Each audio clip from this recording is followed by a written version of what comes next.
And welcome to ID Redacted. Today we're going to have a look at Chandler Halderson and the best opening statement by William Brown. Let's go to it. Let's play. That the opening statements are not evidence. Attorney Brown. Thank you. I've got it on 1.2 Turn down types. the left HDMI. Speed. While he's doing that, I'll promise you he'll give you a copy of that, by the way. You don't have to remember all of those instructions. My name is William Brown. I'm the Deputy District Attorney of Dane County. Yesterday, you met Andrea Raymond. Together, we're the prosecutors in the case. You heard a little bit about how the process worked in jury selection, and you probably thought you were being strung along the whole time, and in a bit you were. Everyone was trying to gauge your knowledge of the case, maybe any preconceived notions you had about the criminal justice system. Ms. Vera asked you a lot of questions about what you would think if she did nothing and sat there, and those were good questions. I won't do nothing in this case because it would be a very short trial if I did. You're going to hear from me, Ms. Raymond, quite a bit. Our job in a case is to present evidence. That means to call witnesses. The judge talked about what evidence is. When we think of evidence, sometimes we think of, especially in a murder case, you're in a murder case, you think of the gun, and you'll get that. There'll be a gun. You'll see that. But evidence is so much more. The first thing evidence is the first thing the judge mentioned. Evidence is first the sworn testimony of witnesses, both on direct and cross-examination. When people raise their right hand and they swear to tell the truth, that's evidence. Now, you as jurors can decide whether you believe it or not. Does this person have any bias or prejudice? Do they have anything to gain by what they're saying? Do they have anything to lose? All those things are up to you. But sworn testimony is evidence. Photographs are evidence. Videos are evidence. Statements made by people involved in the case, including Mr. Halderson, are evidence. Okay. Our job is to, over the course of the next couple of weeks, present evidence to show you the path of what we believe happened, which is that Chandler Halderson killed his parents, dismembered their bodies, No. and hid them around southern Wisconsin. Oh. We've been talking about Bart and Krista Halderson. You've heard their names mentioned numerous times by the judges here. That's Bart and Krista Halderson. I'm going to try to use some photos as I talk to maybe guide us along. Some people are more visual learners, some aren't. Oh, that's a nice looking couple. Wonder. Oh. All right, keep going. That's Bart and Krista Halderson, a couple in their early 50s, living in Windsor, Wisconsin, a quiet street, in a quiet house, kind of a quiet town. If you don't, Brady Bunch house, isn't it?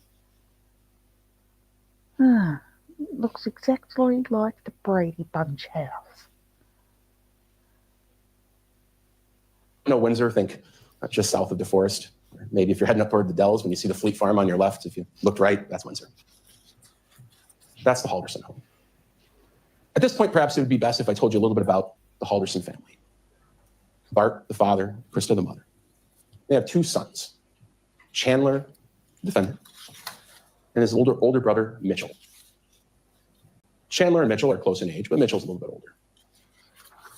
The time this all happened, living in the Halderson home, was Bart Halderson, Krista Halderson, and Chandler. Mitchell had moved out. Mitchell had a job working as an IT person for a local corporation, doing pretty well in life. He's engaged, doing pretty well in life. Buying a house, adult things, growing up.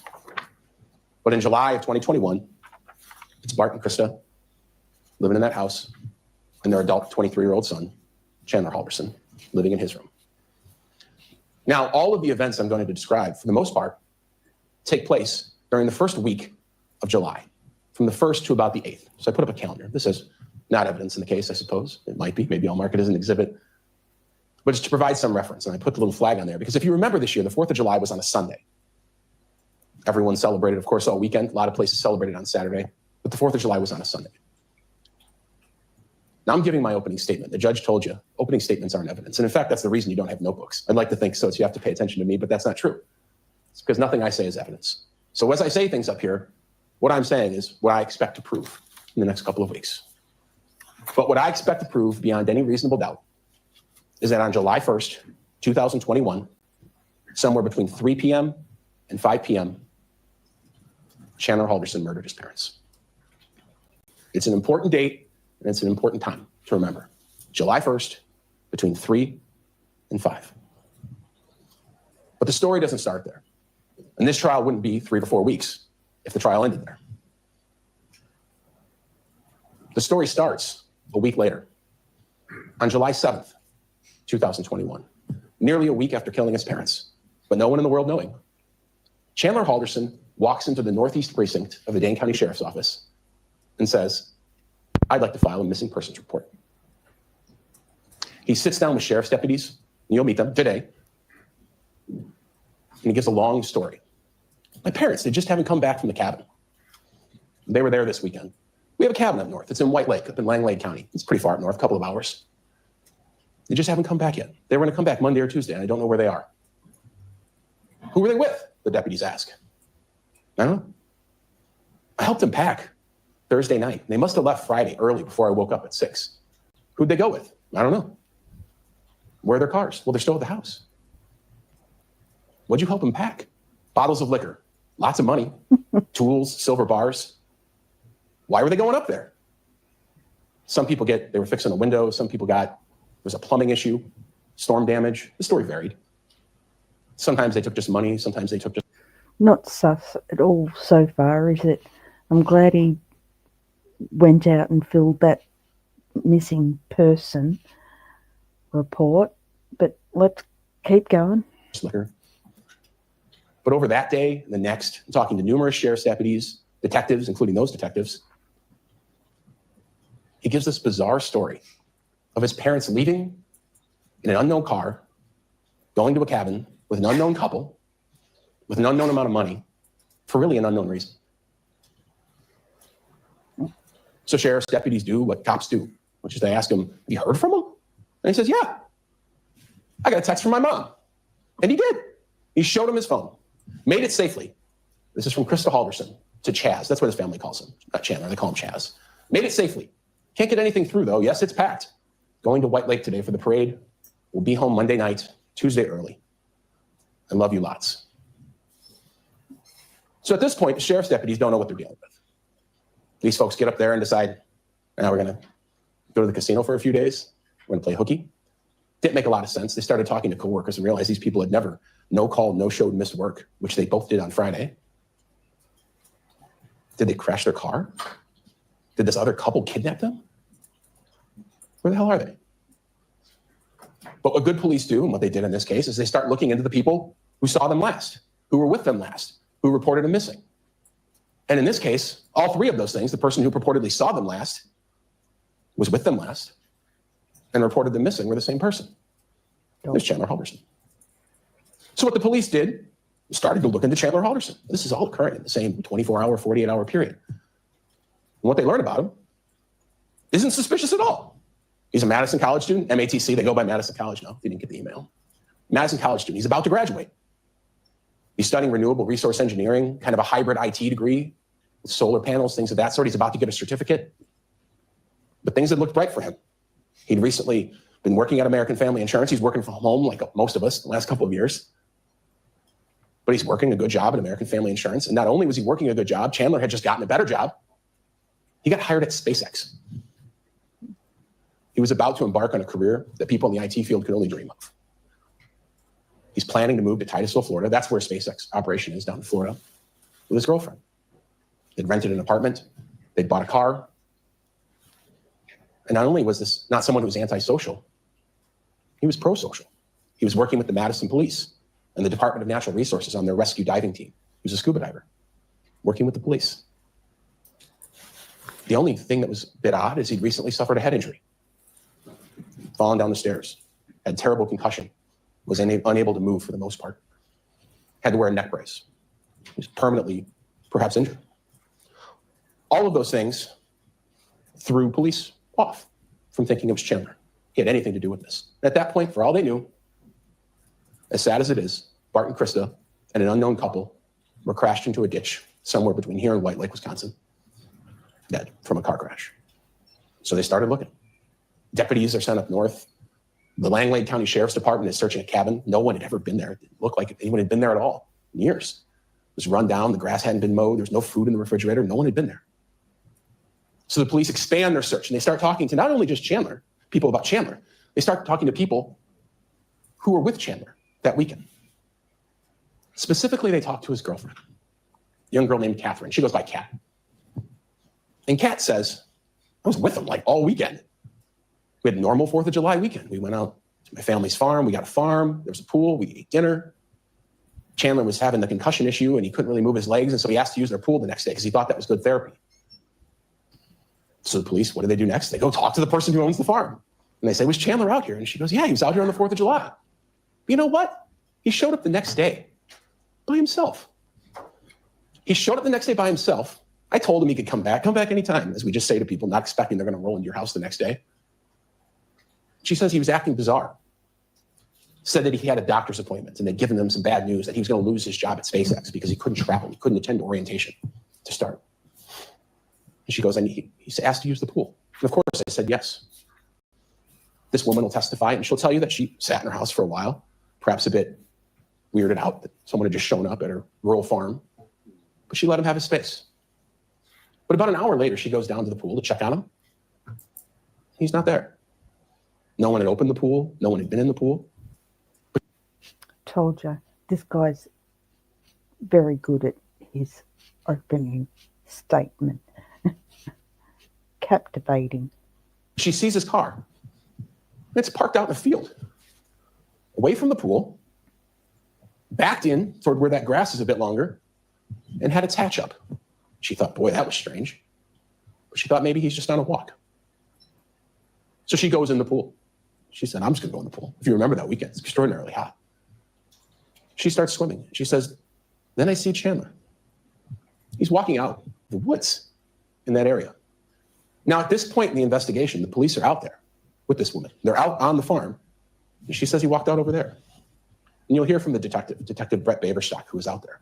And he'll tell you that his eyes kind of shifted up and he saw vultures. And I promise the photos are only going to go this far for right now. But the police walked about 20 yards into the woods. And in that pile of debris, under dozens of sticks, bushes, and dirt, they found Bart Halderson. Now, when I say they found Bart Halderson, I need to explain that. They found a human torso. Someone had crudely chopped off the head, the arms, and sawed off the legs in the middle of the thigh, leaving the underwear on and the beginnings of the pants. They removed the sticks and brush over a course of a few hours. They brought out doctors from the medical examiner's office to make sure everything was done appropriately. They rolled the torso over. There were gunshots in the back. This man had been shot in the back and chopped up. Jesus. At this point, the farm, a beautiful farm, cultivated for years with wildflowers, kind of an Eden of sorts, was turned into a crime scene. Police swarmed the place. Drones were in the air. Cadaver's dogs were on the ground. Everyone's looking through absolutely everything they could, but it's a farm. There's a million places things could be. But one detective said, look at that in the woods. Is that a garbage can full of a tarp? It was. And I'll tell you that tarp was taken to the Wisconsin State Crime Lab eventually. Bart Halderson, Krista Halderson, their blood is all over it. Another detective said, that spot where Chandler was walking out of the woods, there's an oil barrel there, like an old fuel tank with a hole in it. That's right where the car was parked. So she peeks her head in. And that's what she sees. Broken saw blades, handsaws, scissors, tree loppers, all of them tested by the state crime lab, all of them covered in human flesh and blood. Oh my God. What is going on? Bits of a body strewn around someone's farm. That's crazy. Bart and Krista Halderson. The farm was searched extensively, and I'll tell you that some months later, things were even continuing to be found. Up to this fall, in October, the homeowner, the person who owns the farm, was tearing apart a barn trying to clean it. And there in a barn about 100 yards from where Bart Halderson was found, the murder weapon, behind a bunch of boards on the side of the barn. At this point in the investigation, the police knew they needed to start talking to Chandler. He's seen coming out of the location where his dad's body was, just brutally chopped apart. The tools, the cutting instruments are found there. So they do what police do. They bring him downtown. But they ask him, and he's at the house, and they ask him and his girlfriend to come downtown with them. And they do. And that girlfriend, Kat, is in one room, and Chandler is in another. Chandler, and you'll see this, we'll play it, for over an hour meets with police, and again regurgitates this odd story of his parents with this missing couple in a random car, going places that no one really knew. Or Kat, in the other room, she's vomiting information to the police, literally vomiting at times, but also vomiting information in terms of she has her phone out. She's giving them pictures. She's providing every single detail she can because she'll tell you when she testifies. She's one of these people that watches these crime shows. And she knows when someone's missing, you got to exclude the people closest to him first. And she thought, that's what we got to do. Chandler didn't have anything to do with this. I didn't have anything to do with this. We got to get to the people who did. And the first step is we got to exclude us. She didn't for a second think that Mr. Halderson had done anything wrong. She thought she was with him most of the weekend. And I'll tell you right now, Kat did nothing wrong. Kat was an unknowing, unwilling accomplice to some of this, but she did absolutely nothing wrong. Kat, the girlfriend,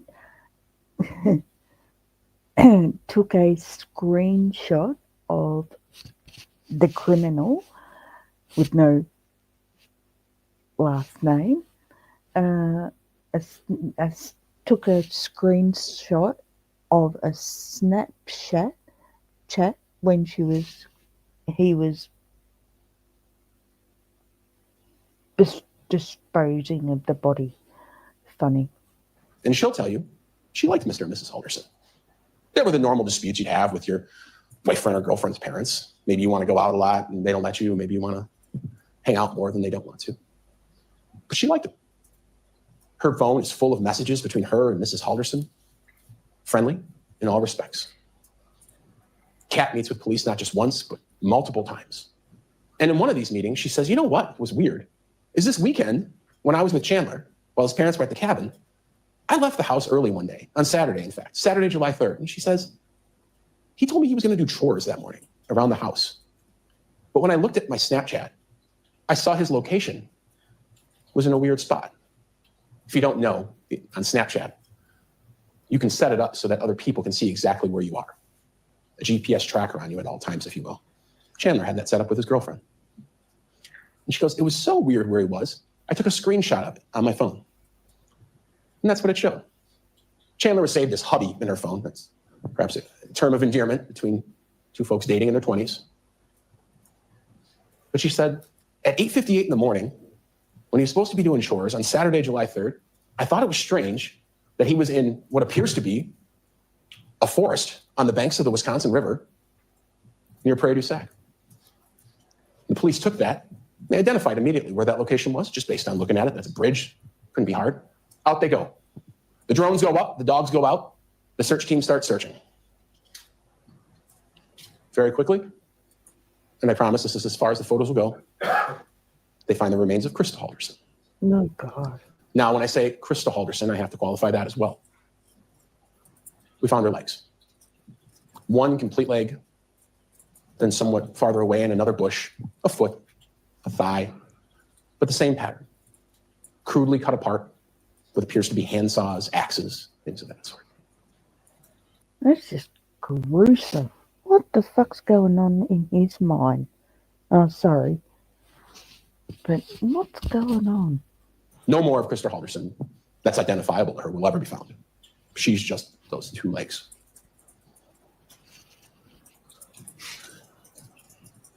At this point, the police thought, this is just a strange location. Why would Chandler be out there? He'd been out there before. And they started talking to people, including girlfriends of his in the past, friends of his. And they say, yeah, Chandler really liked this location out on the Wisconsin River. He'd go there all the time. It's where he'd go swimming. When his friends came into town, that was the secret swimming spot. And one friend even said, you know what? Last year, he sent me a picture while he was out there. Kind of shirtless, hanging from a tree with a machete. I don't know. Didn't have a lot of significance at the time when the police saw it, but eventually someone realized the tree looks unique. Interesting V pattern right there. The hollowness of the tree as it goes down. The way in which 5 of those branches branch off. And eventually, one of the detectives realizes why. Something clicked. It was the exact location he ditched his mother's remains. Wow. That's about 100 feet away. So obviously, it shouldn't come to anyone's surprise, at some point Chandler was arrested. In fact, he was arrested on July 8th, 2021. When you're arrested for a lot of crimes, you go to jail, you get booked in, and not much more happens investigation-wise after that. They have what they need. But of course, that's not the case in a murder investigation, especially something like this. So Chandler's taken to jail, and the police start searching. When I say searching, you're going to hear about searches of the house, searches of this farm, searches of this property. You're going to hear about searches of landfills and ponds and ditches all across Dane County. But one of the things they started searching was, what was this guy doing on his phone that weekend?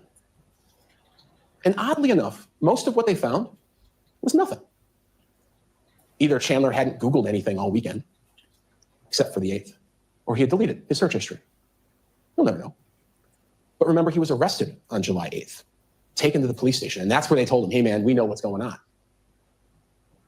So meaning, while he was still on his phone on July 8th, he was still telling everyone his parents were missing, not just the police. This kid was standing in his front lawn giving media interviews to all the local media outlets about the cabin and the unknown couple and the unknown car. He was going door to door in his neighborhood. My parents are missing. Can you help me out? Do you have any security cameras, by the way? And you'll hear from these neighbors. Some of them were so weirded out by what was going on that they secretly recorded those conversations. One of them, you'll hear, was a man who'd only been retired as a detective with the City of Madison Police for about a month. He recorded his conversation with Mr. Halderson. But while he's doing this that morning, what's he Googling? This is what he's Googling. Body found, Wisconsin. Woman's body found, Wisconsin. Wisconsin dismembered body found. We'll come back to the next two. Dead body found in Wisconsin. Body found in Milwaukee River. He's searching for whether they found his parents. And you'll hear in this case, he's starting to search because he's starting to get worried because the amount of police in his neighborhood has been ramping up and up and up because unbeknownst to him, they're finding his parents' remains. And you'll hear that while this is going on, while he's Googling these things, he's frantically calling police officers. Hey, why are there more cops in my neighborhood? Calls this guy, Brian Shunk. He records him. What's going on? There's more cops. Did something happen? Did you find something? The middle ones, State versus Peter Capuzzo. Probably means nothing to everyone. It meant nothing to me when I first saw it. The name rang a bell, and I wondered why. Not only did it show he Googled State versus Peter Capuzzo, it showed that he clicked on a link on the Wisconsin court's website and read something. What he read was a legal case, much like this one is the State versus Chandler Halderson. The State versus Peter Capuzzo, though, was a case that made it to the Court of Appeals based on some legal technicalities about a man who dismembered part of his family members and threw their bodies in the river. So at the same time, Chandler Halderson is going door to door in his neighborhood, crying about his parents being missing, talking to the local news, telling sheriff's deputies, signing documents saying they're missing. He's conducting legal research to get himself out of today so that today never happens. So that's a bit of a smoking gun, isn't it? Now, when I started with that calendar a while ago, and I said the police were initially thrown off because of one thing, and that was this text message from Krista. And it's real. I'll tell you, that text message is in all the search warrant returns from US Cellular. It's on the phone that we were able to search. We're not able to search every phone, but some of them are. Made it safely. Can't get anything through, though. Yes, it's packed. Going to White Lake today for the parade. Be home Monday night, Tuesday. Love you lots. Sent on the 4th of July. So the police started looking into that. And the first thing they found was White Lake. Their parade was on July 3rd. Remember, the 4th of July this year was on a Sunday. So everyone celebrated on Saturday. So they started thinking, well, how the hell did this message get sent? So they searched the Halderson home, where Chandler was. And in the garage, under a shelf, in a shoe, wrapped in aluminum foil, was his mother's phone, along with her driver's license.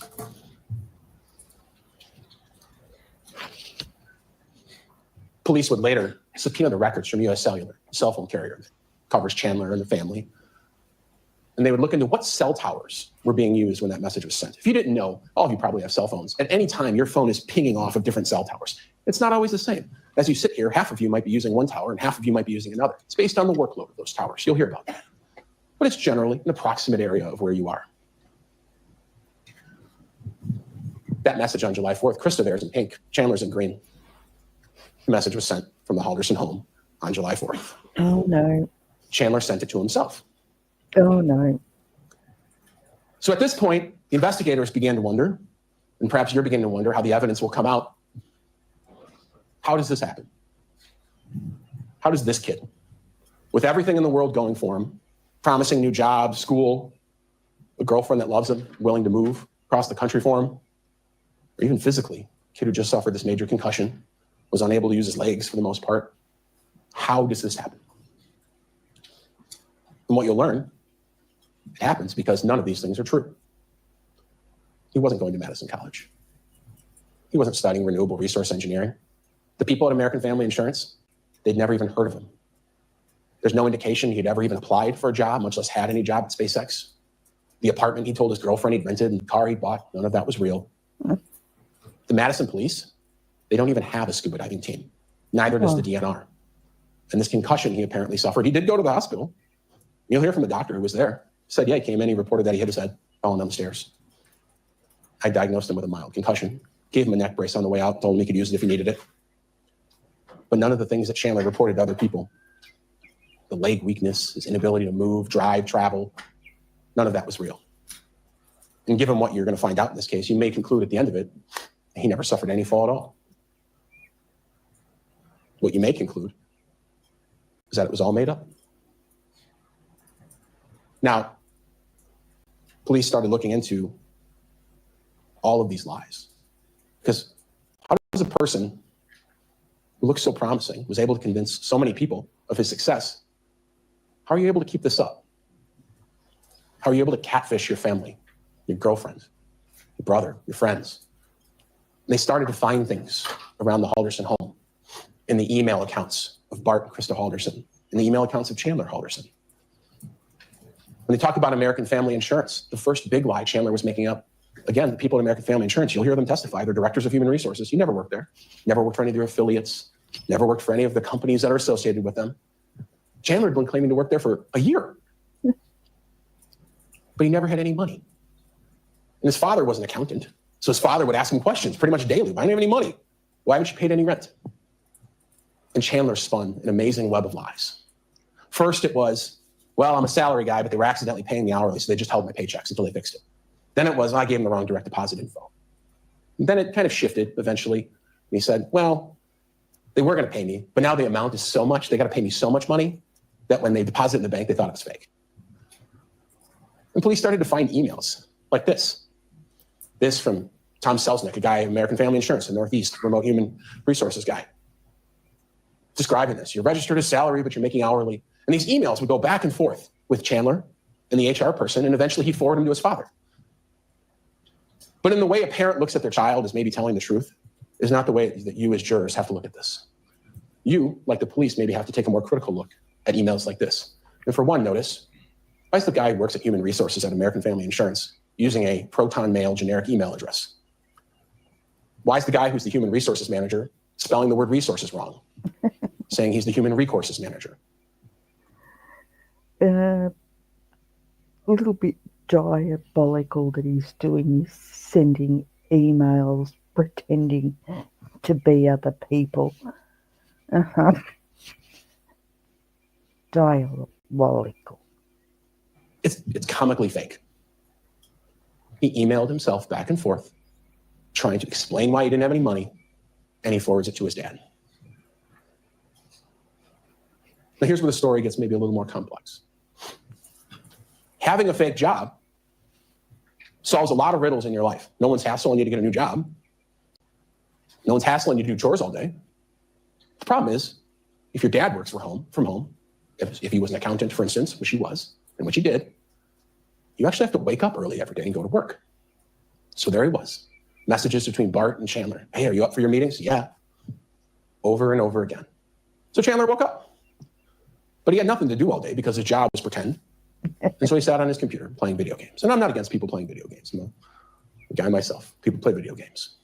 But video games, if you don't know, some of you are of an age where you do, and some of you are an age where you don't, are a much more social thing than they used to be.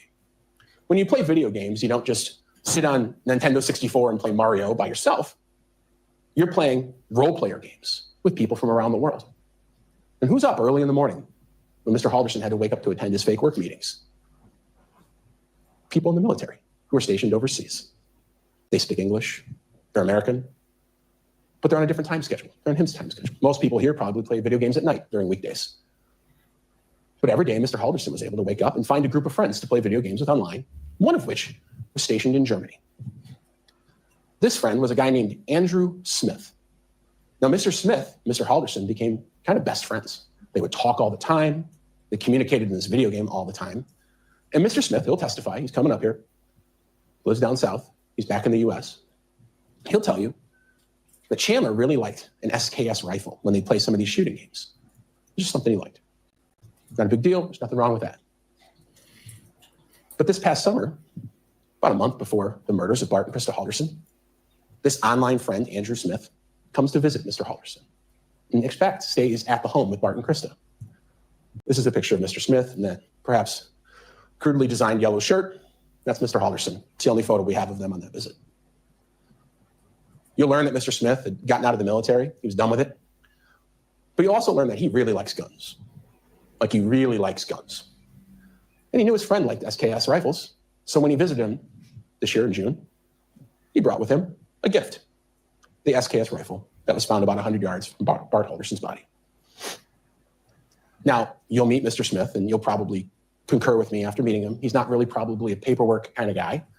And so when he gave the gun to Mr. Halderson, he wanted to document that he transferred the gun, but he wasn't going to fill out any paperwork. So he just took the serial number of the gun.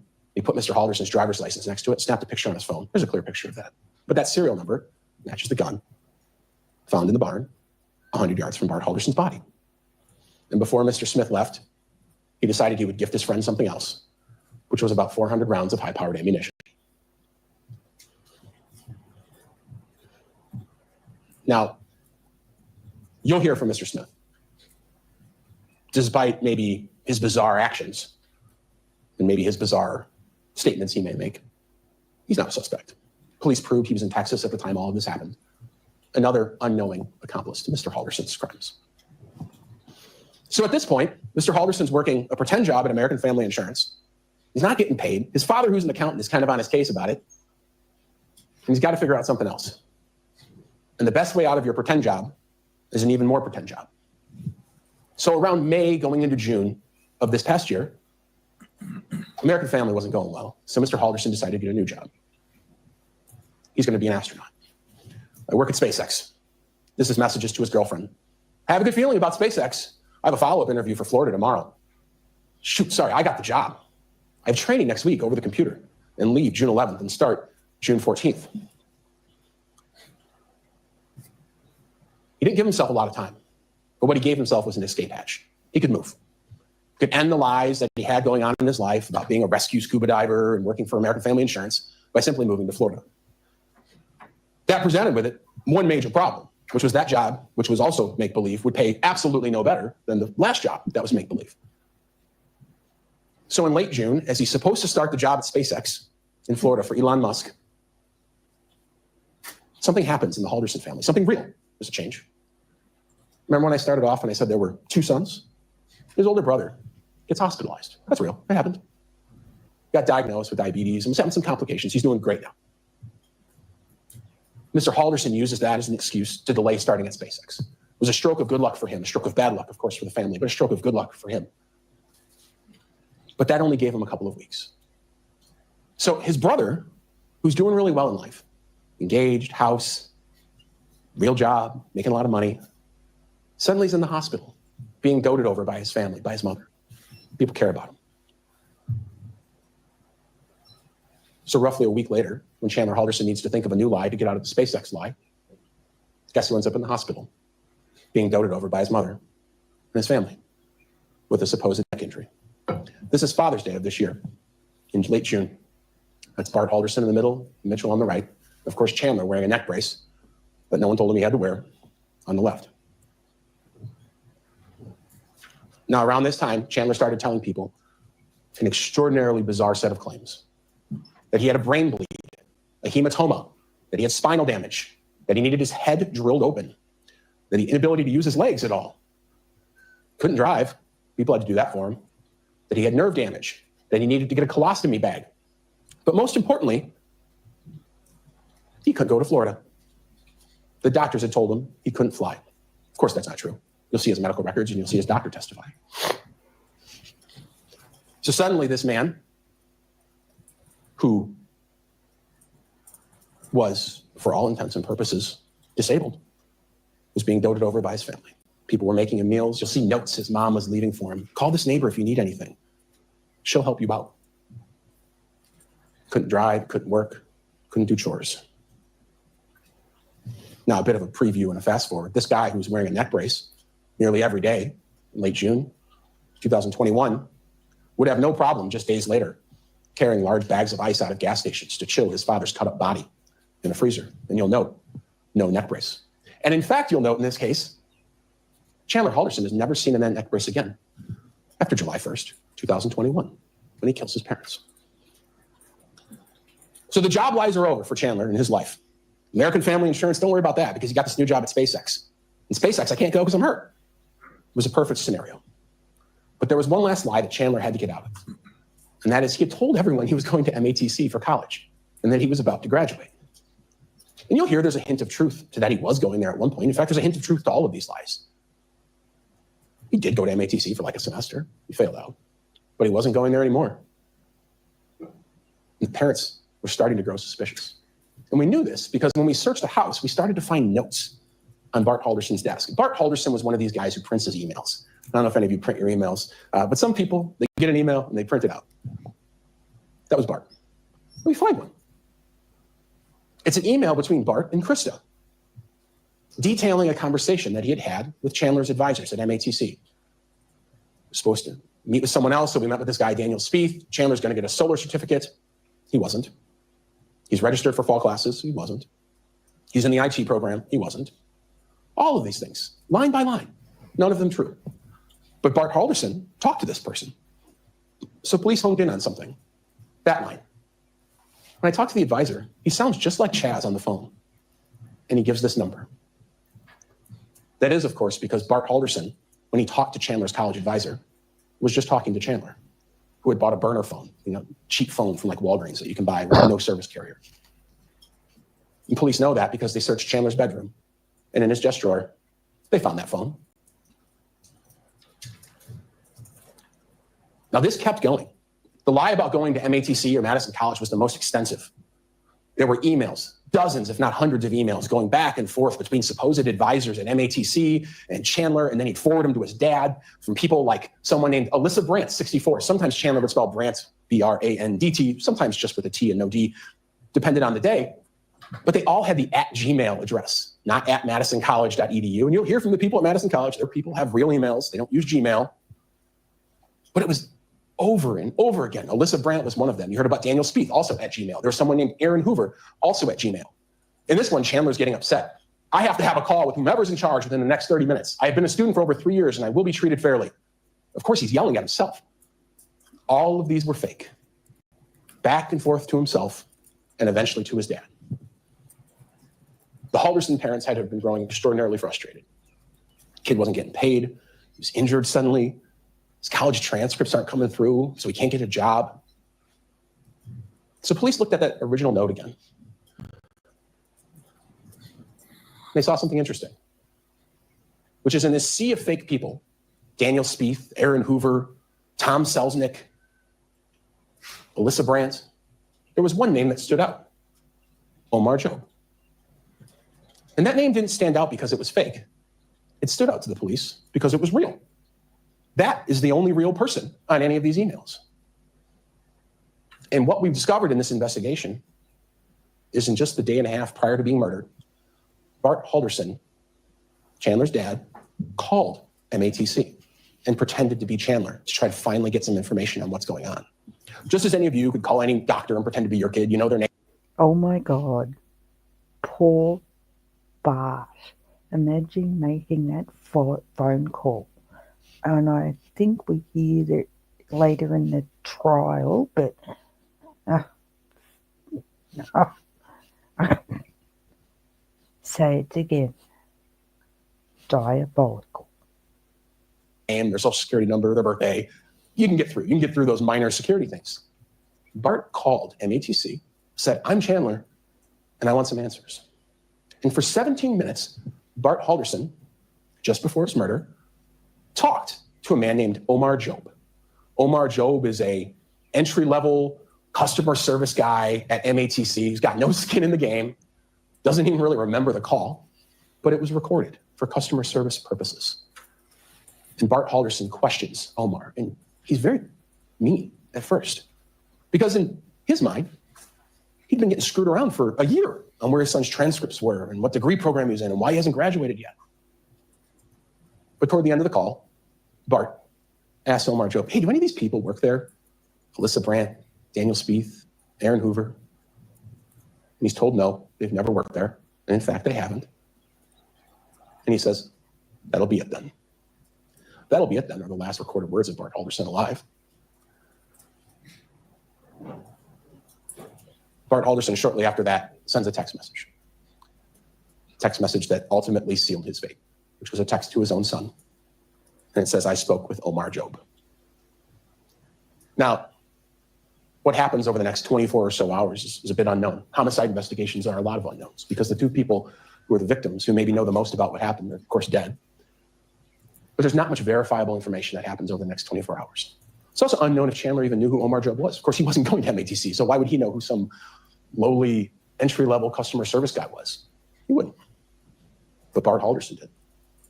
And when you look at Bart Halderson's work calendar that he maintains at his accounting firm, you see something quite interesting. Remember at the beginning, I said I wanted you to remember a date and a time, which was that the Haldersons were killed between 3 and 5 p.m.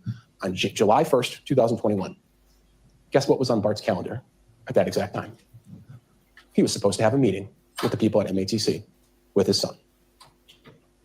So he's supposed to go to MATC and have this meeting at 3 o'clock on July 1st, 2021.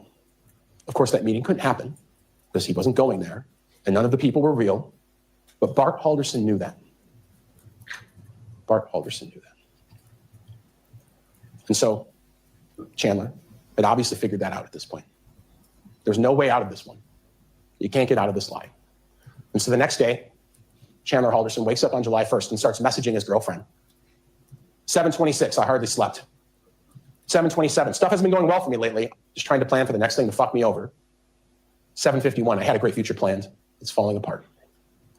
1:04, just 2 hours prior to the murders. I overheard they might go to the cabin with their friends, but I don't know.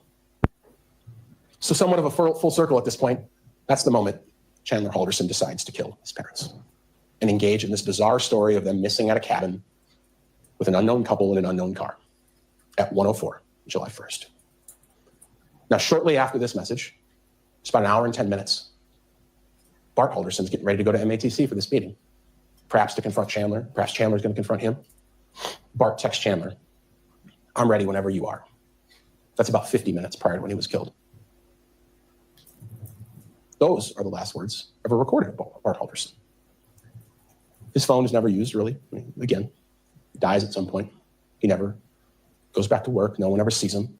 The neighborhood he lives in, riddled with security cameras, never see him again. "I'm ready whenever you are." What the evidence will show in this case is that sometime after the "I'm ready whenever you are" message, and probably just around 3 o'clock when he was supposed to go to this meeting with MATC, Bart Halderson was shot in the back multiple times with a high-powered rifle. And after shooting his dad, Chandler texts his mom, "Dad's phone died. Text or call me. And get sewed on your way home. I have an extra hour of work." You know he didn't have an extra hour of work, but he was delaying her getting there because the evidence showed he needed to move things around, prepare for what he was about to do when she showed up. She responds, "Okay, I can," smiley face. Those are the last words of Crystal Halderson's life. Shortly thereafter, around just after 5, neighborhood security cameras, the Haldersons didn't have one, but the neighborhood, a lot of people did, show Crystal pulling in, getting out of the car, walking in. She's never seen again until her legs are found out by the Wisconsin River. But just after killing his mom and his dad, the evidence in this case will show that Chandler went on his phone. If you go on your phone, I don't know if any of you have ever taken a note. You can take notes on your phone. iPhone has an app called Notes. We got some raw data, and I'll put it up here in a second. I won't put the raw data because it's a bit challenging to see. But Chandler creates a note about 5:11 that day on July 1st, probably minutes after killing his parents. And the note reads, weekend chores, H2O2 lemon. H2O2 is the chemical name for hydrogen peroxide. You'll hear from people in this case, it's essentially a household cleaner to clean up blood. Lemon deodorizes things. Mixed together, it's a pretty cheap cleaning product. You can have at home. So Chandler writes a note after murdering his parents, H2O2 lemon. Door handles, move your shit upstairs, get a job, and clean the floor. He then does just that. Spends the afternoon cleaning the house, eventually jumps in the shower. We know he's in the shower because his girlfriend and him FaceTime when they're in the shower. No judgment, but that's what happened. And the girlfriend took a screenshot. We know he's in the shower. They say they're good nights, and Chandler says, I'm going to bed. But he doesn't. He goes to gas stations. He's carrying out large bags of ice. Because what Chandler had done that night is what you all probably suspect by now. He had dismembered his parents, or at least started the process, and had to fit them inside of freezers that were in the Halderson home. And you'll see some of these freezers, they're cleaned. There's still some evidence around. That night, I'm not going to show many photographs for a little bit, just because I think you deserve to kind of be eased into some of the things you're going to see. That night, what appears to have happened, what the evidence will show, is Mr. Halderson took items from around the house and began cutting apart his parents. Saw blades covered in Bart and Krista's blood. An axe, Bart and Krista's blood. Hand saws, things of that sort, covered in Bart and Krista's blood. He cleaned the house as best he could, and you'll hear about that. But still, blood spatter found of Bart and Krista's blood around the house. And he had a plan. It wasn't a well thought out plan, but he had one. And that was he was going to burn the remains in the family fireplace there in the house. So it's July 1st. And if any of you remember, 4th of July weekend's pretty hot this year. People in the neighborhood thought it was a little bit weird that so much fireplace was going on. They smelled stuff. One person in the neighborhood was full of retired cops, but one retired cop said, I smelled like a barbecue, smelled like a pig roast. And he said that just not knowing what it was at the time, talking to the police.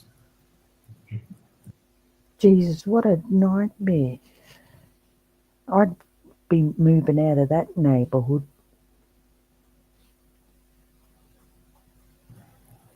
And that night, a neighbor who had a security camera behind the Halderson home, way far away, was able to catch something. Because it was pitch black at night, he was able to catch just a little glimpse of all the windows in the Halderson house. We have an expert that's going to come in who works with video and light analysis. He's going to tell you, he was able to figure out which window that was. And the window it was that he was looking at in that camera footage that kind of just piqued his attention was the window by the fireplace. And for many hours over the course of that night, the light flickered, came on, died down, on, down. But in the early morning hours of the next day, he'd been up all night doing this. Because you'll learn, you really can't burn human remains. Your home fireplace is not going to get hot enough to do that. It takes an extraordinary amount of heat. If you go to like a crematorium, you're inducing it with oxygen, chemicals, not a residential fireplace. But eventually in the middle of the night, the fire started going well. It appeared that air was being pumped into it. And you'll see when they searched the Halderson home, there was in fact a fan found right next to the fireplace, next to a tape measure, trying to make sure the remains were the right size as they went into the fireplace. Jesus. But that light at one point grew and grew and grew and got very bright in one room. Then all of a sudden the kitchen light came on, and then all the lights went out. I don't know if anyone's ever taken a hot Pyrex pan out of the stove and put water in it, or dumped hot water on your windshield in your car in the winter, but it explodes the glass. The evidence in this case will show that what happened was the fire had gotten out of control, burning these human remains. Human fat was rendering out. It was igniting. So Chandler threw water on it. But when you throw water on your residential fireplace, you break the glass. And that's exactly what happened. Just above that broken glass panel, which is clearly shattered, you see the paint kind of bubbled off from the heat. This is in the search of the home some week later. The fireplace is clearly used. Please notice something interesting about this photograph, which is, despite being clearly used, the logs are rebuilt. Someone had cleaned out all the ashes and rebuilt it. Clean logs, newspaper, one burnt piece in the middle. But what stuck out to police right away was that little rock right there. They thought, what is that? You'll hear from the people who collected this evidence. You'll hear from an arson specialist from the Department of Justice, a guy named Bill Boswell, who come in. You'll hear from a forensic anthropologist, a doctor named Cristina Figueroa Soto, who will tell you, we were all interested in what that was because it was out of place. So they pulled it off and they put it on one of these fancy police deals. And the forensic anthropologist took one look at it. And she said, oh, this is a human skull. He had burned his parents' heads in that fireplace. Oh, I know. Later, the police would go through the ash trap of that fireplace and they would find human remains, facial bones, the knee bones, which, because we found Krista's legs, by deduction had to be Bart, all in the ash trap of that fireplace. They were all cataloged. Now, burnt remains can't be tested for DNA. There's no biological material left, but they're able to tell it's human based on the structure of the bone. And you'll hear from the anthropologist who will talk about that. So that's what happened on July 1st. Now you're going to hear about all of those days in between Bart and Krista dying at 3 o'clock on the 1st, all the way through the police report. But to summarize, Chandler stayed up all night that night of the 1st. Obviously, things were going well, burning his parents' remains. So the next day, perhaps not having slept, he walked into Fleet Farm at 7:21 a.m. to buy a tarp. He's on video. He knew his girlfriend was spending the night that night, so he spent the whole day cleaning. But he's sending her text messages, which you will see throughout the day, asking her to bring him hydrogen peroxide and a mop, because he still needed to clean up. The next day, Saturday, July 3rd, 2021, his girlfriend leaves early in the morning. That's the day she snaps that picture of him out by the Wisconsin River dumping off his mom's remains. Spends the rest of the day hanging out. But when he goes home and says he's going to bed that night, this young man who supposedly couldn't drive or carry heavy objects, his phone records show that he's up near the Wisconsin River in Portage. As if you're driving the interstate up to the Dells, right when you cross the Wisconsin River, off in the state land there to the right. For about an hour, in the middle of the night, the police tried to search that area. It was impossible with the currents. Whatever remains were thrown in there are lost forever. July 4th, 2021, this is the day he texts himself. Spends the day with his girlfriend's family, goes to their farm to use the pool. That's the day he says, hey, can I come back tomorrow? Goes to some fireworks. He's living a normal life. No mention of his parents. The next day, takes out the garbage in the morning. Who knows what was in that garbage can? We've thoroughly searched the landfills, but it's impossible to find anything. But he took out the garbage. He goes out to the farm to supposedly use the pool where he's seen walking out of the woods. Cell phone tower records prove that he was out there on the farm. Remember I told you he told that person that he was having trouble at work and school and having a bad doctor's appointment. He never went to any doctor's appointment that day. Phone records show he never talked to any doctor. It was all a ruse to be able to go out in the woods and hide his father's body. The next day, not much happens because Chandler was up all night. Again, that light analysis shows all night, the garage light on and off. The garage, of course, being where we found some of these tools, the axe covered in blood. He's cleaning up. At 4:30 in the morning, for no apparent reason, he drives around the city of Madison. There's no idea what he did there. But he's not doing much. But people begin questioning him about his parents. He just says they're late. The person most worried, perhaps, is his girlfriend. She thought that was unlike them. The next day, he drives back to the farm, throws a bag of bloody rags into their garbage can that's out by the street. And at 11:22, he texts his girlfriend that he's finally going to the police. We know that bag of rags came from his house because they were in the Target bag his girlfriend picked up from Target, and she did the curbside pickup. So her name was printed on the outside. It was when she brought him hydrogen peroxide. He filled the bag with bloody rags and left it at the house. The next day, he starts Googling body found, Wisconsin dismembered body found. He's walking door to door asking about security cameras in his neighborhood. And at 4 p.m., they take him downtown and they arrest him at 6:41. So that's the story. That's why you're here for a couple weeks. Like I said in the beginning, a lot of cases end with the murder. This one, it's just a small piece of the puzzle. None of the things that happen after and none of the things happened before make any sense without knowing the murder happened on a specific day at a specific time. But the evidence in this case you'll find is overwhelming. Chandler Halderson killed his parents on July 1st, 2021. He cut up their bodies with axes and saws and knives. And he didn't even give them the dignity of having a funeral or even a final resting place in one piece or together. Their remains were scattered across Dane County, in public land, on farms, in garbage cans, in rivers, and perhaps every ditch is a possibility in this county. You'll find the evidence in this case is overwhelming. Now, over the next couple of weeks, I'll make you a couple promises as your prosecutor in this case. I'm not here to waste your time. But of all the constitutional rights we talked about of Chandler, he has them. I want you to respect them. There's another one that you should know, which is this is the only time we get to have this trial. You get one trial in the United States of America, and I have to do it right. So if that means calling a lot of witnesses, I apologize in advance. If it means calling experts to say things that maybe you already know, I apologize in advance.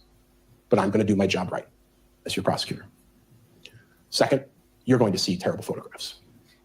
There were approximately 5,000 photographs taken in this case. You're going to see maybe total a couple hundred of actual body parts, maybe a couple dozen.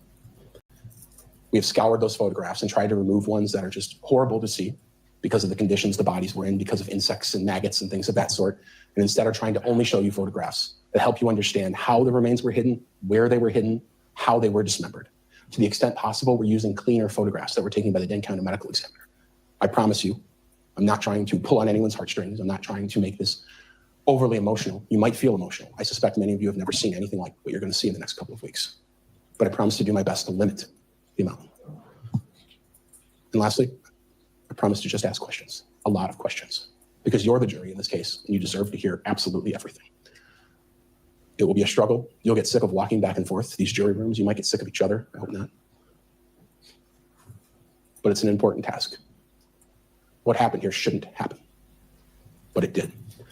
And so in a couple of weeks, when I stand up here and Ms. Raymond stands up here, I'm going to ask you to deliver a verdict of guilty, to finally bring some much needed truth to Chandler Halderson. Thank you. Thank you, Attorney Brown. Counsel, Attorney Brown, could whoever... Wow, what a statement. He did really well in outlining what evidence they're going to present, and I hope you all enjoyed today's show and look forward to seeing you next time. Thanks for your patience